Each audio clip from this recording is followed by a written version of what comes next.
All right, what's happening, Agent Power Hour crew?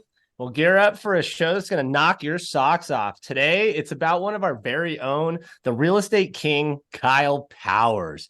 So, kicking things off, we've got our tech guru, Jim Hund. This guy turns SEO into pure magic, making your listings disappear off the market and into the sold category.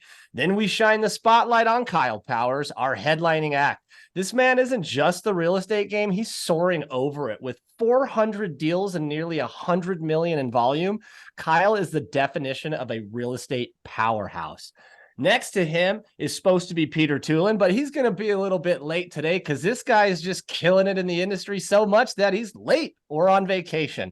Whatever works for him. We miss you, Peter. Get your ass back on here. And of course, you've got me, Adam Gillespie, your guide in the wild world of AI and CRM. I'm here to unlock the secrets that'll catapult you to the top of your game. But today, it's all about the lowdown from Kyle, his strategies, his triumphs, and how he turns every challenge into a win. So strap in, guys. This Agent Power Hour is going to be like never before. So what's up, Kyle? Welcome as a host and now a guest, dude. What's going on, everybody? How you doing? All right. Well, Adam, as always, man, I don't think those things will ever get old for me. Your your intros are something. So, Thanks, dude. um, yeah. So, quick correction. I mean, I'm more than 400 now. Come on, give me some credit. Hey, I, I just I went off think the he said numbers over Jim gave 400. me. I was just estimating. I know it's probably over 400. So, Yeah. so Kyle, how many deals have you done? I'm just under 450 now. So, Okay. In 8 years, um, right? How long you been in the biz? 8 years. 8 years. Guys, Yeah. that's a lot of deals. I don't know about you, but I don't have that many in my 8 years. Where's your market? Where's your market? I'm in Manhattan, Kansas. Yeah, so to top it off, the dude's in a small town.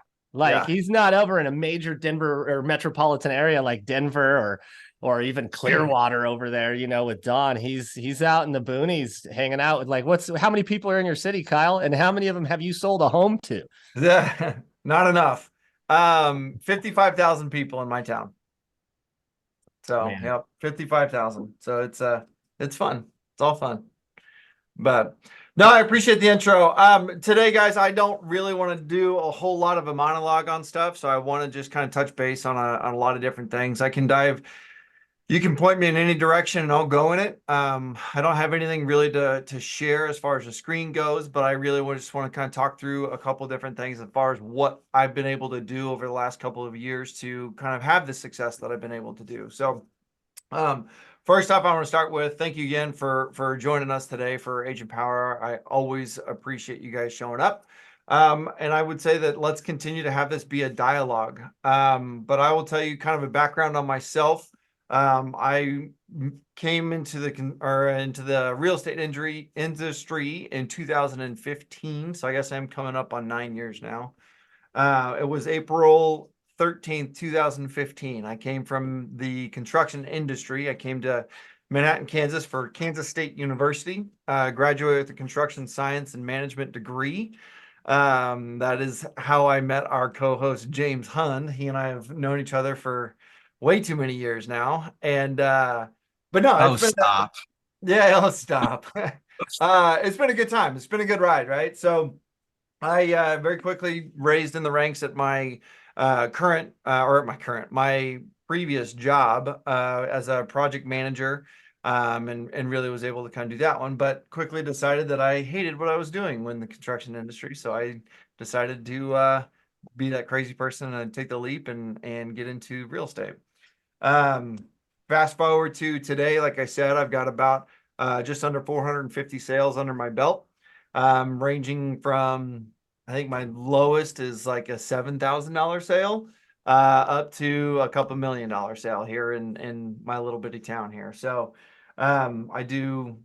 being a small town, I do a little bit of everything, whether it be land, commercial, residential, or fix and flips and everything with that. So it's been a fun ride. I guess I'll start kind of what I figure I'll start with is let's dive into how or where I was able to kind of create the business that I've been able to do. Because my first full year in the industry. So I was brand new as a rookie, if you will. I sold, that would have been the first full year would have been 2016. I sold 43 houses in that first year. That was kind of my goal that year was to make $150,000 in the year. That was more money than I'd ever made in my entire life. I made it by $5,000. But that was what I did that first year there. So the way I've been able to really kind of create that, and I think it's kind of relevant now, is because this is kind of the market that we're going into, right? Different nuances, different things as far as that goes, but it really is going to boil down to getting in front of people, right? And that was kind of what I focused on in 2016. And back then, I had no kids at the time. My son was born in the beginning of 16. My son was born in June of 16. So had a lot of world was flipped upside down through a lot of different things there. But what I focused on back then for residential wise was really focusing on, like I said, getting in front of people. And that looked at, open houses, that looks at, going to chamber events, that going into,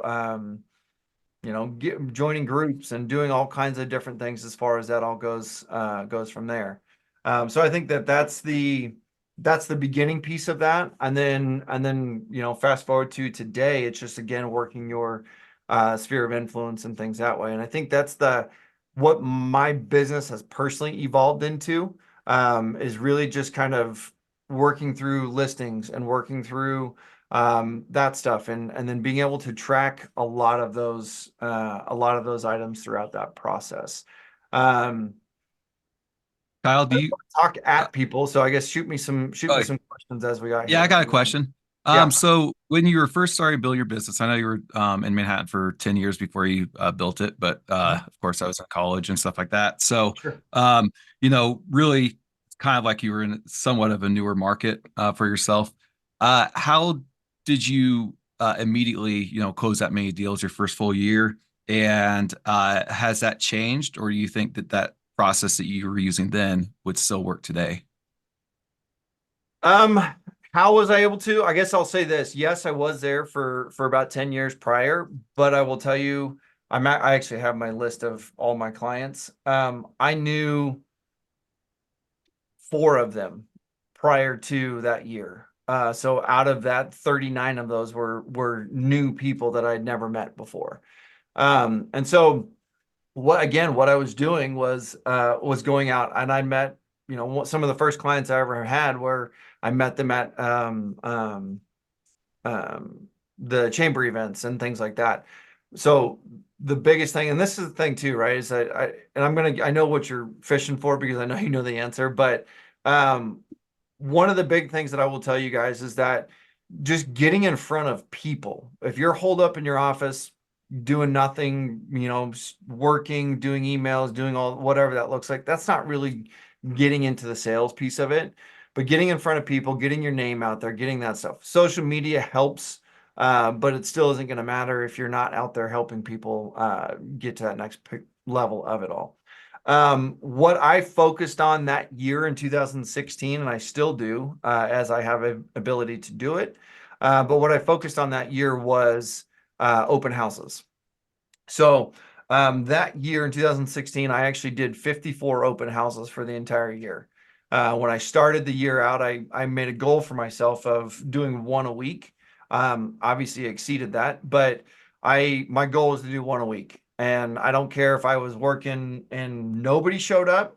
I don't care if nobody showed up, or I don't care if 100 people showed up. My point was being there because people saw my signs. They saw I started with the brand recognition at that point in time. Like, there was just, everybody started knowing who I was, and really just kind of busting onto the scene. Made a lot of enemies that year, that much I can guarantee you, just from the other real estate agents and stuff, because I was doing things that people weren't doing in my town. Because I'd go in and I'd do an open house, and I'd sit it for 3 hours, and I'd put out about 50 open house signs. So there was no way that you didn't know that I wasn't having an open house, because I was going out on social media, doing Facebook Lives. I was doing my signage. I was doing my sign-ins when they got there, and then I was doing my aggressive follow-up when it came into all that stuff. So that was a big piece of that. And then I guess to take that even further, which I know my market has changed a little bit. I'm having to get more aggressive with it, but currently, but back then what I was doing a lot of was expireds and withdrawn listings is what I was calling. So cold calling to an extent. Now, do you think yeah, fast forward to let's say last year and the year before, now are those strategies that you used, is that still where most of your business is coming from? Or where what's kind of the breakdown of where your business came from for last year and the different methods? Was it, calling expires, doing open houses, social media? Yeah. So I still, to this point in time, I still don't really run Facebook ads for leads and things that way. That's not where my realm is. Do I do it off and on? Yeah, I do, as I start to kind of play with ads and do stuff that way. But every time I get into it, I always turn them off and just kind of play with that way, because I always end up getting more business by doing what I do well. So today I still call expireds. I still call withdrawns. I still get in front of people. And I even take it to the point, like, I noticed a trend, and I'm actually going through it and doing it right now. But I noticed a trend here within the last 6 months. And within the last 6 months, the houses that have been selling, they were bought in 2021. And so for my market, I started looking at, I was like, okay, well, if that's what I'm looking at, and they were always VAs and they were always FHA buyers, right? And so what I did is I took that list of my MLS. Everyone has this. If you have access to the MLS, you can usually go back and do that. And I took that list and I went through and I said, okay, I scrubbed that list, like what's sold, what hasn't sold, what has been on the market. And I started scrubbing through that list and doing that. And so now I've got 300 plus people that I'm going to be calling on and am calling on to work on expireds and withdrawns and resales and all of that kind of stuff, because I I hesitate saying this, but I also feel like everyone else should say that or should believe this. If you don't, then you're probably in the wrong industry. And what I mean is I'm the best real estate agent out there for these people. They just don't know it yet. Right. And that's in any sales industry. Like, I feel like you need to have that mentality to be able to give that. Right. Now, are there some out there that my attitude, my demeanor won't mix with? Absolutely. I've taken a long time to learn that, but because when I first started, it was absolutely, out of the 1,000 sales, they all need to be mine because I'm better than everybody else. And again, that's not a cocky attitude. That's just the attitude that I think you need to have as a salesperson, because you need to be giving that best service. And I think the thing with that is you need to back that up, right? I think you need to be able to back that up with giving the higher service than just being a door opener, right? Like literally right before I came and jumped on this call, I was showing a house to some clients, and they were talking or walking through it and like, well, what about this? What can I do here? What's the strategies here? Knowing the different options for them and diving deeper than what's considered your box as a real estate agent. I'm not telling you to give construction advice or give legal advice or give mortgage advice, anything that way, but know enough to be somewhat dangerous to where you can at least point them in the right direction. Is going to be crazy important for you as you go through and try to build out your value add for your clientele. And I think that's probably more important now than it ever has been in the past. And what I mean by that is, with all of this, all of the buyer agency stuff that's coming down the pipe and everything that's coming along, that, like, they're going to have to start paying you. Well, what are they paying you for? A door opener? They're not going to pay you very much for that. I can guarantee you that. So figure out what your value add is, figure out where you can and bring value to that particular deal or particular deal. And for me, it's my construction background's great. I've dove very deep into negotiations, and what that looks like to really kind of make sure that we have, making sure that I understand the human psychology behind it all. It does Yeah, we'll keep this pretty interactive. So we got Kyle here, who's what you're Please. close to averaging, or you're averaging over 50 deals, close to 60 a year since you got your real estate license. So, and yeah, you haven't spent a ton of money in marketing. So, there's we always get like these shiny balls where it's like, hey, we gotta buy this or we got this, and subscriptions out the ass on things. So, Yeah. like your style, like, hey, sometimes you just gotta keep it simple and go back to basics and just get in front of people, whatever way you can. So we have some questions from the crowd. Anastasia, go ahead. Yeah. So the question that I've got, you mentioned that you're pulling up a list of people that bought, from what I understood, back in 2021, correct? And you're reaching out to them right now. How do you approach it? What do you say? I imagine they're not listing their homes yet, so I guess you're suggesting for them, are you interested in selling your house by now? Did I understand it right?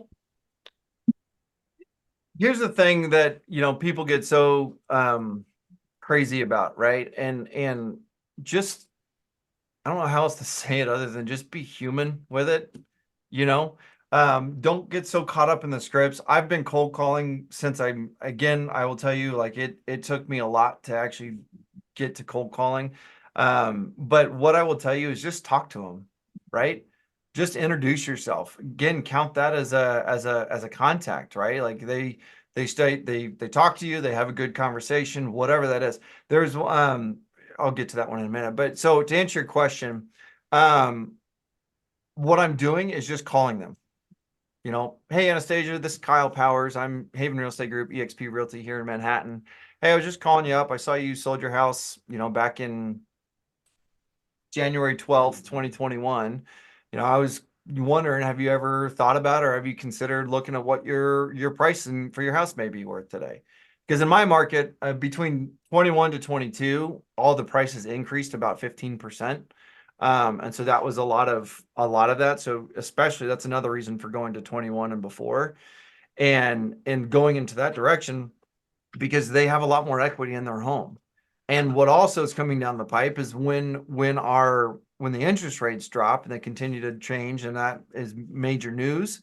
What's going to happen is that those buyers, whether they were in 20, 21, 19, whatever that looks like, they got stuck into a house because the house that they wanted, they bought their first house, second house, whatever it is. Maybe they've had a kid since then. Maybe they've downsized, whatever that looks like. Their life has changed in the last 3+ years. So now what's happening is they're looking at a payment at 2.75% versus a payment at 6, 7, 8%. And they're saying, holy shit, I don't get near the amount of house that I got back then. Well, okay, now what's the pain, right? Like, how serious is it? And again, you're going to get people that, nope, not looking, thanks, click. Great, move on to the next one. Like, you can't take it personally. The way I look at it is everybody's got has their own bad day. Right now I'm in the middle of a blizzard right now in my town. And maybe they backed into somebody, or maybe they rear-ended somebody, and now they're having a shitty day, and I'm calling them about selling their damn house, right? And they're trying to figure out how to pay for their car. Doesn't matter, right? So just continue to follow up and touch base. And if they're like, no, F off, I don't want to talk to you, great. Throw them in the trash. You don't need that lead anyway, right? And that's the cool thing about it all. And what are you using to get their phone numbers? So I've actually come across the last year I've been using RedX has been actually pretty accurate for my area. I would say use what's accurate for your area. You can go down to I've done it in the past where you go down to the county courthouse. You can get because it's public record, your sales questionnaires and things that way. So there's things that you can do that way. Or quite honestly, go knock on the door if you think that they're serious about it too, right? I can remember actually. I think it was back in 2016. And I got to give my wife credit for this, right? Because I was scared out of my mind when I did it. But 2016, I literally in our neighborhood, I saw a moving truck, right? And I knew the neighbor. And so I was talking to the neighbor. I was like, hey, what's going on with the house next door? And they're like, well, actually this weekend they're gonna be moving their sister out. She's in a nursing home now, blah blah blah blah. I'm like, okay, great. So I literally grabbed a little basket, right? I grabbed a little basket. I threw some granola bars and threw some little stuff in it and put it on their front porch and said, hey, I don't remember what it said, but it was something along the lines of, hey, I'm sorry to hear about your sister. I'm a real estate agent. I'd love to talk with you about selling your house. Honestly, that one house got me, or that one move got me 3 sales, 3 sides on that one move there. So, Thank you. So, to piggyback off Anastasia's question, so I heard an interesting stat this week that Colorado has one of the lowest call answer rates, and I had like 15 leads come in yesterday and called, not a single person answered. And I imagine, also being from Kansas, that probably has a way higher caller answer rate than Colorado, where Anastasia is. So what do you do, like, if you can't get someone to answer phone? Do you like send a text message right away, or do you just try calling one more time and do the double tap? Or oh, this one's my favorite. So it depends on how aggressive, right? For me, if I'm like, all right, I'm getting this listing, I make that personal decision, like I'm gonna get this listing, or you're gonna tell me to fuck off. I will literally call, and if I know the if I know the number's right, I'll call right back, and then I'll shoot them a text message. That's within the first 30 minutes, right? And then I will, then again, depending on how aggressive you want to get, you can start, if you have their address, or is that what it is? Is it listing or buyer? no, I'm just talking about in general, both. Well, if Like, I have the address, I start mailing stuff, and or again, drop something by their house, right? Like I can get pretty aggressive with that. But then I put them on an aggressive follow-up. For the first week, I'll call every single day. If they still don't answer, then it goes to, maybe twice a week, then it drops and it slowly tapers off, right? Eventually they're going to tell you to leave me the fuck alone, or they're going to say, hey, you're aggressive enough, I really want to work with you. And either way, all you did was you missed a couple seconds of your day to make these phone calls, right? Because I think the stat's 7. I think the stat's 7. If you reach out 7 times is the average person that reaches out. And if you get past that 7th time, that's when they start answering their phones, right? Like it's a weird stat that way. But I think the average real estate agent reaches out about, it's like 5 or 7 times of what it is. And then they stop and they never try again. I legitimately have people still to this day that haven't talked to me in 2 years, that I still make phone calls. I still, even if it's just an automate, because if you use like a Mojo dialer and stuff, you can just record a voicemail. And all I do is I send them a voicemail and I move on. Send them a voicemail, move on. Like I've got guys, I had a guy one time, actually, I'm still dealing with him. He came to me, well, he's 2 years ago, actually, now that I say that. About 2 years ago, it took me 7 months to get him on the phone. I talked to him once, and then I followed up with him monthly for 7 months. And he picks up the phone that 7th month. He's like, "Hey, man, I'm so sorry. I've been busy as hell." I'm like, "Okay, yeah, sure you have, whatever." But I'm like, "Okay, cool, man." I was like, "No, don't worry about it. I get it. Life happens. If it's not in the top of your list, it's what it is. I'm just want you to know that I'm here to help you out. And if there's anything I can do in the meantime, let me know."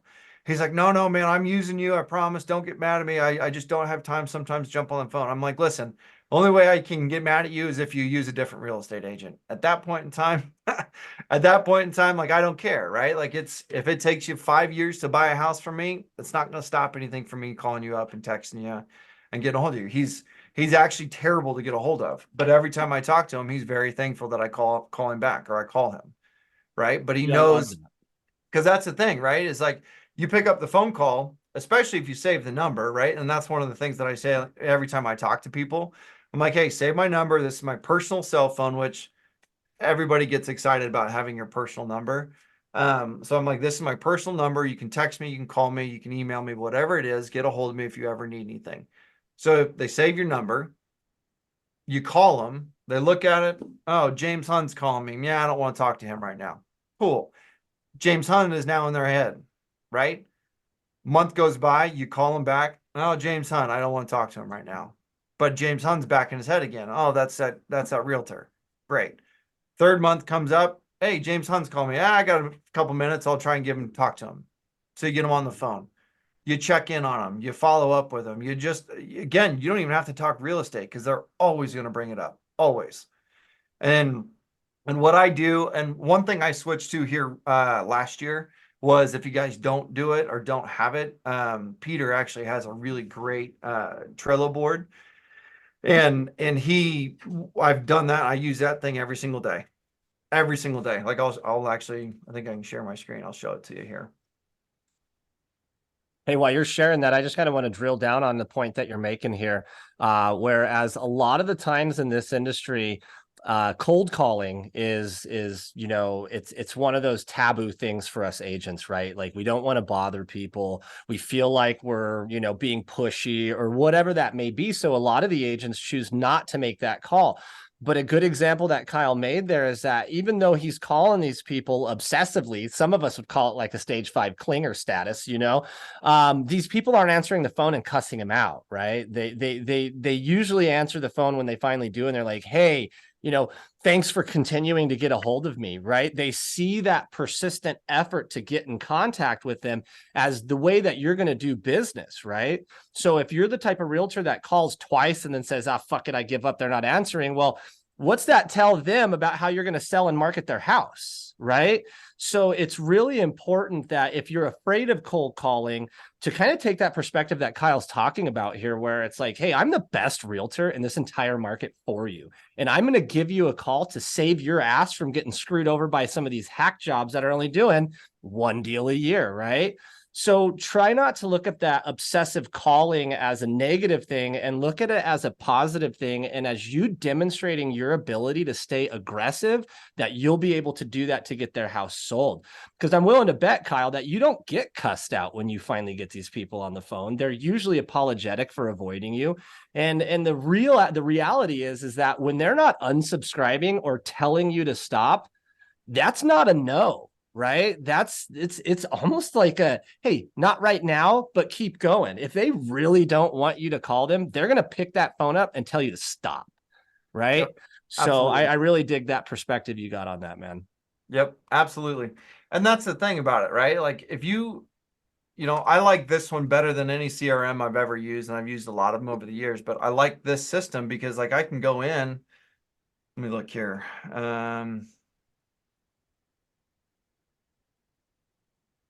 So this is a guy, right? Literally here, you can actually see, like, February 27th, 2023, this is about when I started using this Trello stuff anyway, left a voicemail.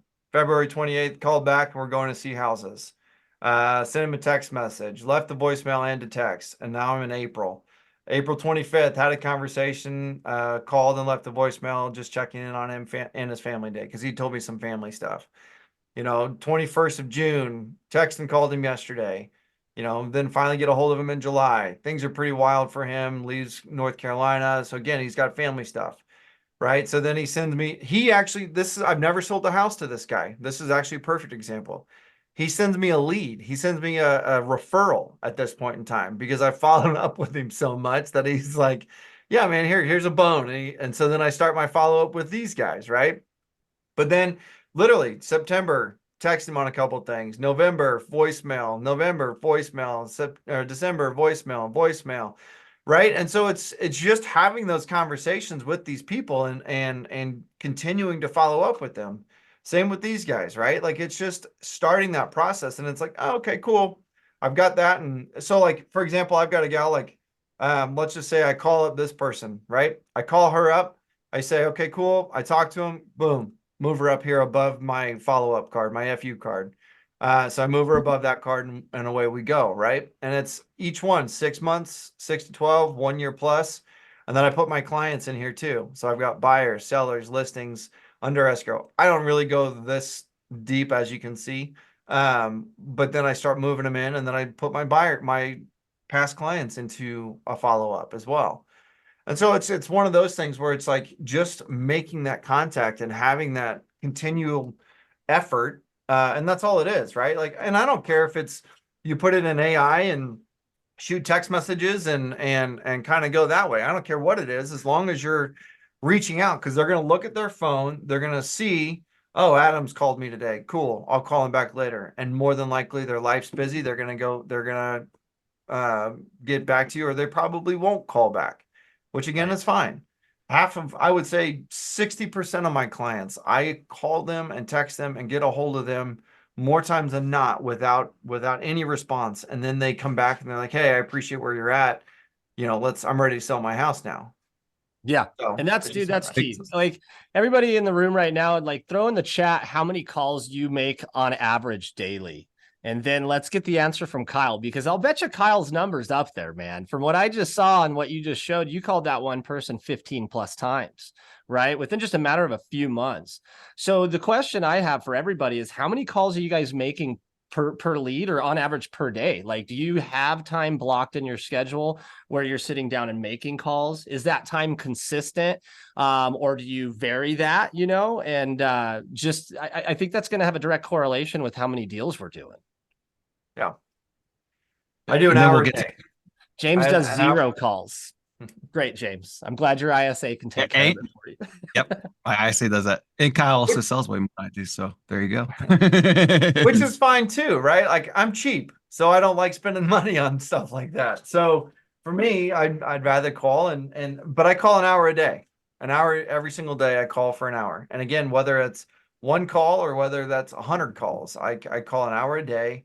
And if I'm on a roll and I keep going, great. I keep going more than an hour if I've got time to do it. But I try to call an hour a day. Now, what if you get a chatty Cathy on the phone like me, who's going to talk your ear off for an hour about nothing? Do you call that one call an hour, or do you say, hey, that took my hour, I'm gonna continue to make calls? I don't call you back anymore. No. Is that why you guys don't call me? No. Right, that's exactly it. No, it depends, right? Like it always depends. Like my chatty Cathys that I get are typically elderly people and past clients. So if it's past clients, because that's another thing, right? Like I also spend, I think I have 3 hours a week. I think it's 2 or 3 hours a week that I put aside for calling past clients too, which has been a lot of my business recently, right? And so if it's past clients, I have to move on. Like I can't, I give them FaceTime. I give them ear time, if you will, on that side of it, and kind of give them that stuff of it, and then I move on to something else because I got to keep moving. If it's lead gen time, then I move on, and I try to make a couple more calls than that. So very, very often am I late picking my kids up. Very, very rarely. They Very, really very love often. the daycare. Hey, we got several questions. Go on to Kyle. Mark has been so patiently raising his hand. Yeah, thanks, Kyle, for being patient. As James and Adam jumped in front of you. Well, Hey, that's the beauty of being the host. That's right. You're the host. You can do it, right? Yeah, so Kyle, a quick question for you, because everyone has a different perspective on this. I know, like Sherrard, when he was doing his big door knocking gang or thing, like you hear a lot of people, I'm not going to get off the doorstep until I get someone's contact information. It doesn't seem like you're that type of person. I'm not that type of person either, but I'm always interested because I think too, like you were saying, if people want to use you, they'll give you your information. And if they say no, why waste your time on a phone call, 5 more minutes, 6 more minutes, trying to push for something when you could just move on to the next, to someone who's a little bit more agreeable. I see you nodding your head, so you're probably in agreement with that. Yeah. So there's a million different ways to do sales, right? What I've taken for my career, and you heard my numbers. I mean, so what I've taken in my career is lead with as much value as I can. And I'm not here to force someone to sell their house with me. Do I think that I'm the best agent for them? Absolutely, I do. But that doesn't mean that they think that, right? Like That's just because I'm not in Manhattan anymore, Kyle. Oh, yeah, whatever. You weren't an agent ever here in Asian anyway. But anyway, but that's the thing, right? Like that's the thing I've learned over the years too, is that there's enough business for everybody. So, but I guess to get Kyle, to answer your question, I used to door knock as well. I would go out in the rain and do all that stuff, and I've walked through some very sketchy houses.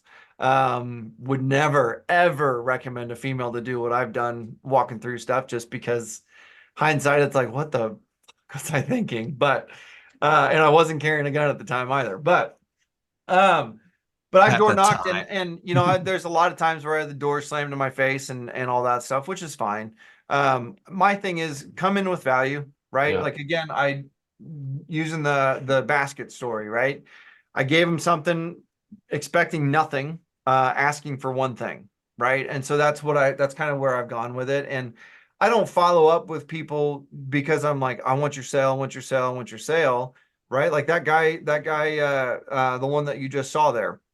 A lot of my phone calls, a lot of my text messages to him are, hey man, wanted to check in. I know you had some issues with your brother in North Carolina. How'd all that go? And it's as simple as that, right? Yeah. Like come in with that. Don't come in with the fact of, and you're going to build a deeper relationship with someone like that than you will like, hey man, you ready to go buy a house? Hey man, you want to go buy an investment? Like they don't care about that. If they know that you're coming in on a deeper level with that, that's where I've always gone with it. So literally my line is, you know, I don't like being I don't like being pressured into anything. So I try really hard not to do that to anyone else. So don't take my calls and my continued follow-up. Don't take that as a high pressure scenario. I said, I'm just doing it to check in on you as things change, because your life changes, right? Here's another example. It would have been 21 or 22. I can't remember, but, this guy, I called him in December. Yeah, it was December, late November, early December. Call him up. First time I talked to him, he answers the phone. Yep, I'm not looking until June, July, whatever it is, right? It was 6, 7 months away. Call him up. I was like, hey, what's going on? You know, I did my initial sales call, talked to him, you know, I got his information, got anything he wanted. He says, don't call me until, or I don't need anything until then. I'm like, cool, no problem. I literally call him up 3 to 4 weeks later. Call him up. Hey, just checking in. You know, I know you said you didn't need anything until June or July, but I was just following up. How's family? How's this? How's Christmas? Blah, blah, blah, blah. He says, actually, I'm glad you called. I'm ready to buy a house. And we literally put a house under contract in 2 weeks after that. And when did he tell you to call him, Kyle? It was June, May, June June. time And you called him when? in January. Fucking A, guys, right? So like, and you bring up another really killer point, as far as the substance in which you're calling on, right? Like if you have somebody that you've got on the phone and they've told you something either about their timeline or about their family or about their situation, that is the reason to follow up right there in and itself, right? It shows, you know, you're being more personal with them. You are paying attention. Most of these people aren't paying attention. They just want to know if you're ready to buy or sell. And that's what gives that ingenuine reputation for real estate agents, right? So if you've had that initial conversation and they tell you to reach out in 6 months, reach out in 3 months and immediately reference your past call. Now I'm going to go off on a little bit of a tangent here because I know Agent Power Hour, we like to focus on Of course. AI. Here we go. Ready? But there is, so if you're using a Settle program down, like Ricky. Lofty, you son of a bitch. No. But like if you're using a program like Lofty, you know, we can have this automatically record these phone calls and then AI can summarize that phone call into your note and we can take it either summary or by via transcript word for what went on in that call. So as you set that task to have that client to notify you to call that client again, it'll be pinned to the top of what that conversation was. So you don't have to worry about remembering anything. It's already right there in your database for you. And when you make that call, you can call up and be like, hey, Kyle, yo, last time we talked 3 months ago, I know you said that you just signed a new lease and you're going to be in it for the next 6 months, but I just wanted to give you a call and check up on you and see how your dad's doing. I know you said that he was, you know, running through some medical issues and, you know, you just came across my desk today and I just wanted to check in and see if everything's cool with you guys. Right? Like it's not ingenuine to do that. And it's going to give off that, oh shit, this guy was listening to me the last time we talked. Right. And then that's when you do find yourself with opportunities where they're like, hey, you know what? Yeah, I did re-sign that lease. I'm not going to be ready to go for 6 months, but my friend Brian is totally thinking about selling. I'm going to throw him your info. Yep. Yeah, and that's the key, right? Like I literally I've got one here on my Trello board that I'm reading. It says, you know, I have a whole whole thing on it, and I'll show you because it's the dates. So I made initial contact with them on November 28th. Again, they told me they're not looking until summertime to buy something. You know, they give me their price range. I got all the information that I need for it. And then literally, what is that, 2 weeks later? 2 weeks later, I called them again. So, and Adam, I would even take it a little further. I don't do it. If you're in this column, I'm calling you once a week or once a month. Sweet. I like I'm that. calling you once a month. So if you tell me today that you're looking in June, I'm calling you in February. I'm calling you in Cool. March. I'm calling you in April. Like I'm calling you every single month because things change, right? Again, that example that I just gave you, I have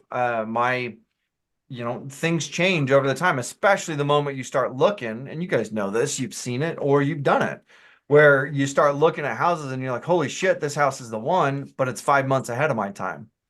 Great. Let's educate you on how we can actually get you out of your rental or into a different house or why the market's good right now, right? And so that's the difference. So for me, I don't wait. I don't wait. If you're in my 6 month or less, I'm calling you every single month.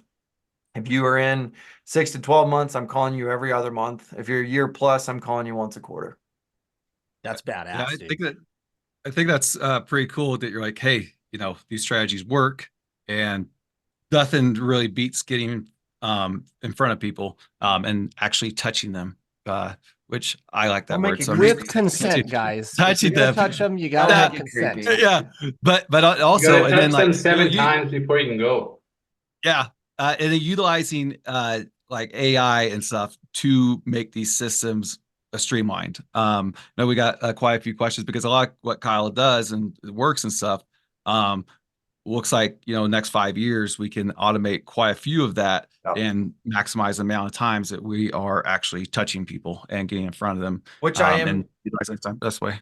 right. Which I think that's a key point too, right? Like the agents that are going to succeed in the next 5 to 10 years, in my opinion, are the ones that are going to merge the two systems together, right? Like you can't go all AI and you can't go all old school either, right? I think the ones that are going to be there are the ones that are going to be able to kind of have a hybrid type system with this because Augmented. That's the right. word of the day. You There just you hit the go. fucking There you nail on go. the head. Augmented experiences, right? But that's the thing, right? Like, and I say this all the time. I've said this for years. My son's 7 now, and I think that we are very quickly losing the ability to talk to people. And I think if you can, it's going to be a breath of fresh air to actually hold a conversation with someone. And if you can sit there and do that, and also do that through AI, and also do that through the old school way, and also go through every piece of that, like that's what's going to succeed in this.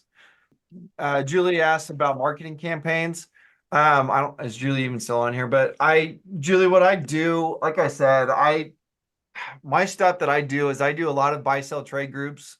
That's one that I do as well. And I hit that pretty hard with squeeze pages, landing pages, stuff like that. Used to, again, when I first started all this stuff. Now it's a lot of aggressive follow up. But again, if you know me, I'm pretty cheap, so I don't like spending money on stuff like the I know. real estate. I know you do. That's Real why estate I came up with agents, a topic.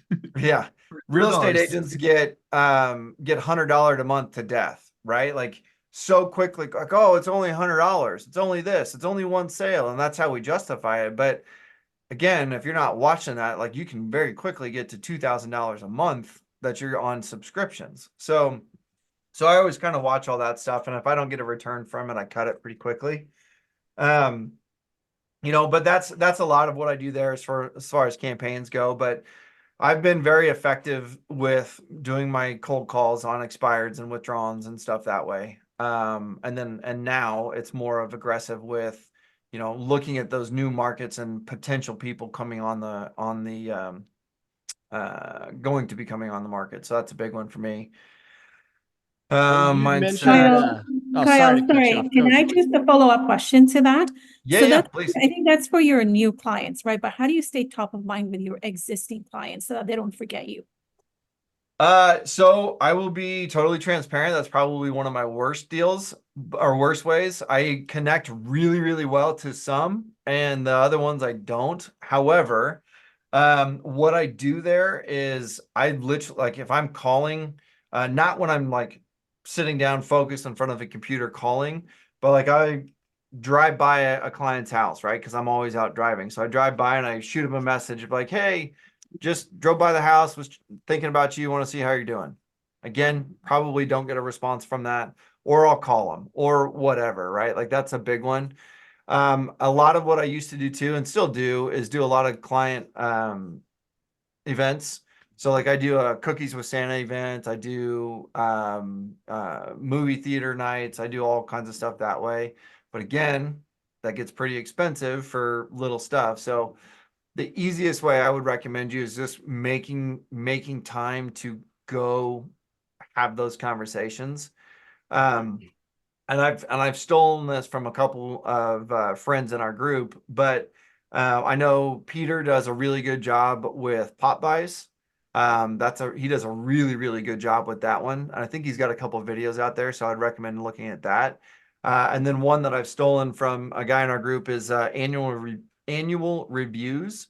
And so I've been starting calling people up and saying, hey, just your house, you may not know what your house is worth this year. This is what it's gone up. This is what it's gone down. Going through and looking at that stuff, just finding reasons to reach out to them. Like I've got a list of past clients. Like one, I'm actually going to send it out today, but one thing that I've done is I've created if I've got it easily accessible here, but anyway, I've created it's a 2024 contractors and vendors list. And so one thing that I'm doing is I'm twofold, right? I scrubbed that list for all of my contacts, and so my contractors, my vendors, everyone else on there. So if you screw my client, you don't get on that list. But anyway, I'm going to send that out today. I'm going to send it to my clients and say, hey, here's my 2024 contractors and vendors list. If you've got anybody in the last year that you've used that you really like, and have good recommendations for, please go ahead and send them to me. I'd love to get them on this list. Or if you think someone doesn't need to be on, whatever, right? Just starting those interactions, because that's the kicker, right? Like most people, when they buy a house, they don't care about us anymore until they're ready to go buy and sell again. And again, I think the stat is, I think 80% of people love their real estate agent, but they don't use them again, right? It's because they don't think about them. They don't remember them. Even if it's 2 years ago, and I've learned those lessons the hard way, because I've lost a couple of clients here, even recently. I didn't stay in touch with them enough, checking in on their families and seeing how the kids are doing and seeing all that stuff. It's getting back to that human interaction, having that caring interaction to it. But Julie, that's a hard one. I will tell you, that's a very hard one for a lot of people to keep up on. So don't beat and that's the other thing I'll tell you too, is don't beat yourself up if you're not doing it, because they don't know that you're not supposed to do it. So just start, right? Or depending on how many you have, pick 5 a week, 1 a week, whatever it is. If you've got 52 clients, pick 1 a week, right? Or one, or whatever that is, trying to reach them all a quarter, or even all every 6 months, whatever it is, it's going to be better than what you are or are not doing now. So, and this is a perfect reason to get in contact with your past clients, right? If you guys have been struggling, thinking about, why do I call my past client?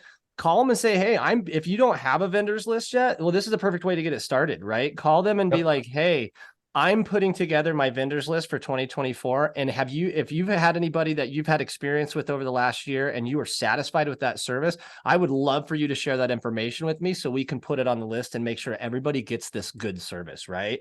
And then there's your reason to call right there. Brings you back to top of mind. I had a situation happen where I sold a house like 5 years ago to this dude, and we hit it off, man, full of tattoos, rock and roller. Like we were fucking cool, man. And I sold him the house, and then I suck at my past client follow-up. So I never talked to him again. Right. And then all of a sudden my cousin, she posted a picture on Instagram, and I'm like, dude, that looks like my past client that she's with. So I call her up and I'm like, hey, is that dude's name Sean by chance? And she's like, oh my God. Yeah. How do you know him? I was like, I fucking sold him a house like 5 years ago. And she was sitting right next to him. And they were like, oh my God, he told me about you, but he couldn't remember your name.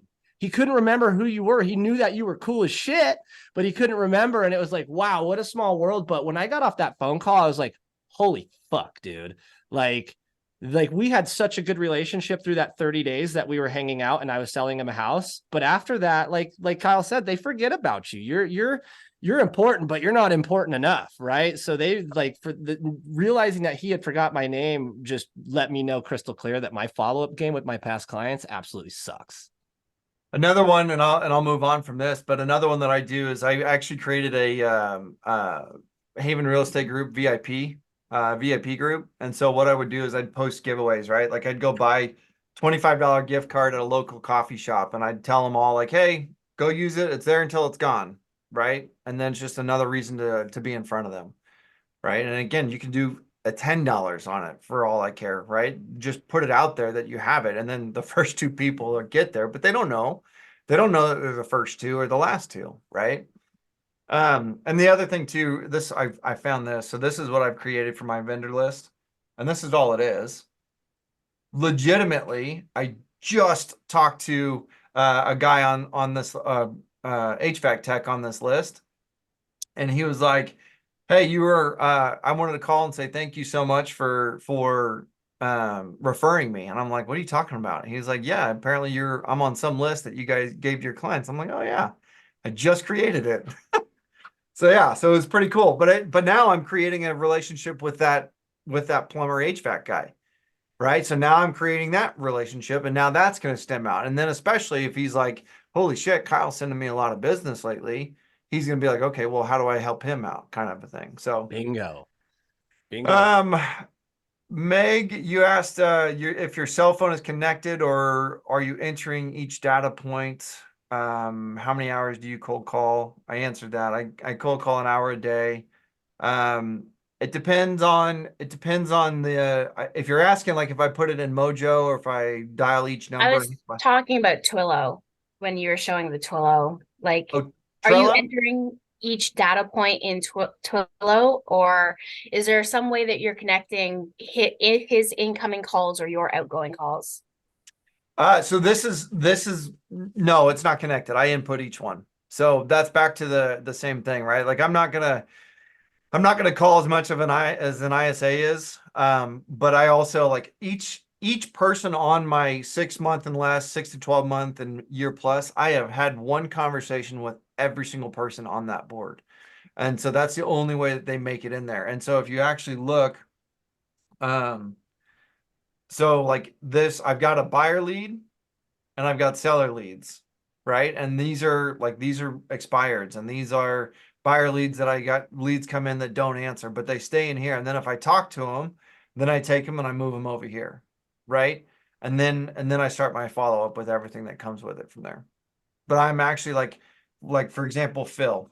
If I'm talking to Phil, obviously need to talk to Phil because I haven't called him in a while. But Call him if right I'm now. talking to No, Phil, I'm I'm just literally sitting here and taking notes.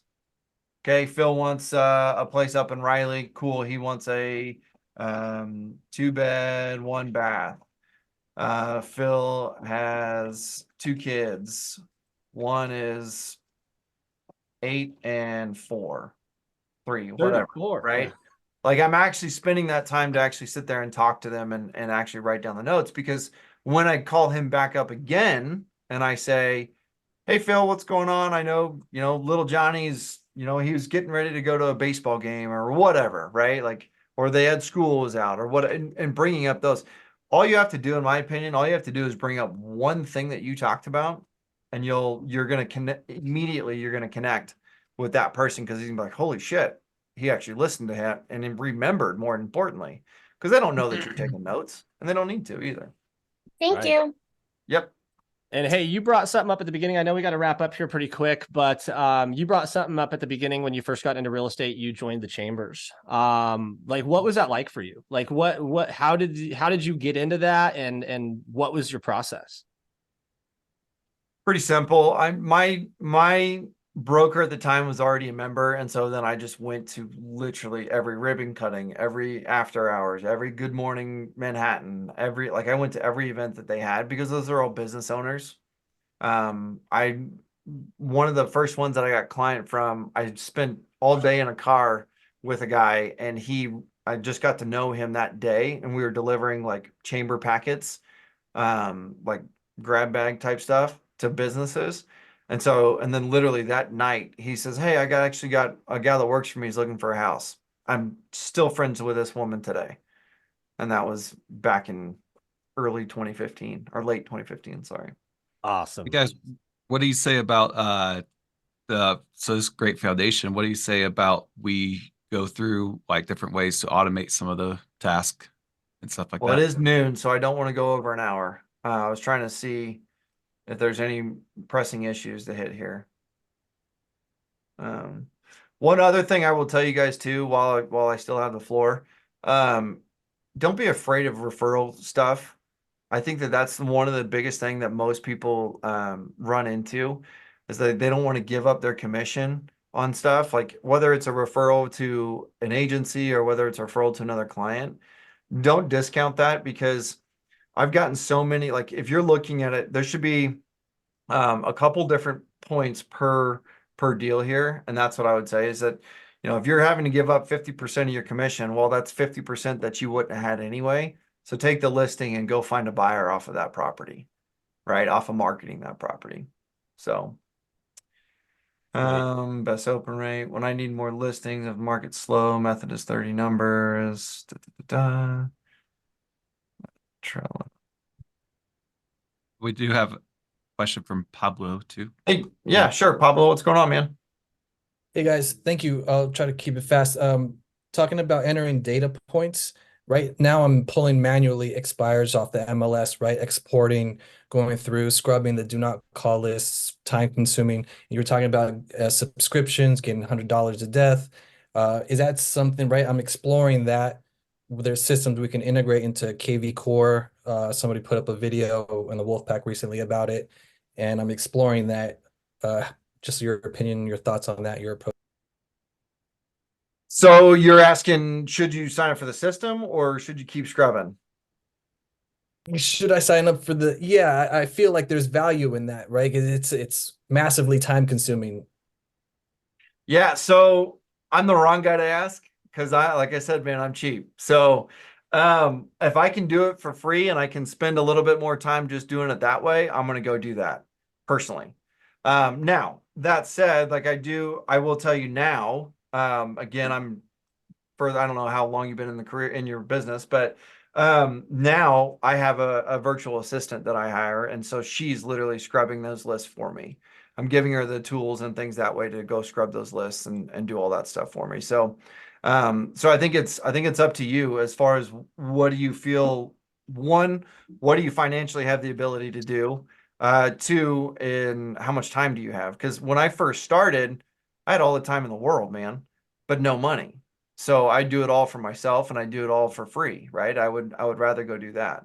And then I'd make those calls, and I never did this, but I had a guy tell me one time, he said, when I was door knocking, actually, he was like, "You seem like a guy that would just hand an expired listing, a sold sign, and say, 'Here, you're going to need this when you hire me.'" And so I was like, well, that's definitely one way to put it too, right? Like go out there with the confidence that you're looking for. And and I know James and I have talked about this quite a bit in some of our previous calls, but here's the thing, man, is that no one ever cares about how much you sell for them. They care about what you're going to be able to do for them, right? Like if you sold one house or 1,000 houses, no one cares. No one's looking at that number, because even if you're selling 1,000 houses, you may not be focusing on their house. So yeah, I think that's a big one. So I guess, and again, that said, Denise just put it in the chat box. Like I use Red X now because it's a easy way for me to go get numbers and go do that stuff. And I think I get 2,000 numbers a month, and I never get past using that because, again, is there a better, faster way? Absolutely. There always is. But I think it's whatever works for you. So, and whatever you can financially do. Again, for me, I'm cheap, so I probably would do it myself. Hey, and to go along the line with that cheapness too, Pablo, I think one of the underutilized resources that we have as agents is your title reps. These guys have the ability to scrub data for you on a massive scale and give you lists. So contact your title rep and let them know, hey, this is what I'm looking for. Can you get me a list? And they'll usually 9 times out of 10, they'll get you a list and they won't even charge for it. Yeah, but I was just going to piggyback on that because my title company, there's a few. One charges a very small fee, and the other one will give me whatever list I want for free, and they're already scrubbed. Yeah. And if they want us to try to charge you for it, just be like, hey, man, like, let's work out a deal, right? We're all in negotiation as their career. Like, hey, I'll bring the next deal to you guys if you get me this list. You know, if I can get anybody on this list that you give me to convert, then you guys get the deal, right? So there's something in it for them too at that point. All right, Kyle, where can people follow you and connect with you?